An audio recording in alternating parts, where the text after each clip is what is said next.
Sorry. Sorry చెప్తే shirt మీద colours పోతాయా? ఇప్పుడు ఏం చేయాలి? నాకు నీ 200 ఏమొద్దు. నేను ఈ సిటీ కొత్త. నేను ఒక అడ్రస్ చెప్తాను, నన్ను అక్కడ డ్రాప్ చేసి వెళ్ళండి. ఓ హలో, ఇదేమైనా క్యాబ్ లెక్క కనిపిస్తుందా? నువ్వే పో. సరే, ఇందాకే పోలీస్ స్టేషన్ పక్కన అన్నావు కదా, అలా పోదాం. అయితే ఏంటి, నేను భయపడతా అనుకుంటున్నావా? నా వెనకాల ఎవరున్నారో తెలుసా? మా ప్రకాష్ గాడు ఉన్నాడు. అరే ప్రకాష్,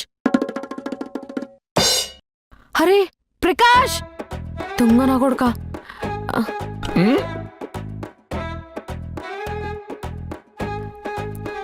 దింపాలా? ఎక్కు.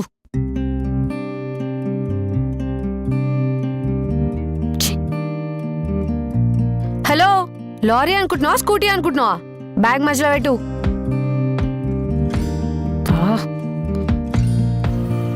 పొద్దు పొద్దున చిరాక. నేను మిమ్మల్ని ఒక క్వశ్చన్ అడగొచ్చా? ఏమైనా అనుకుంటే అడగడం ఆపేస్తావా ఏంటి?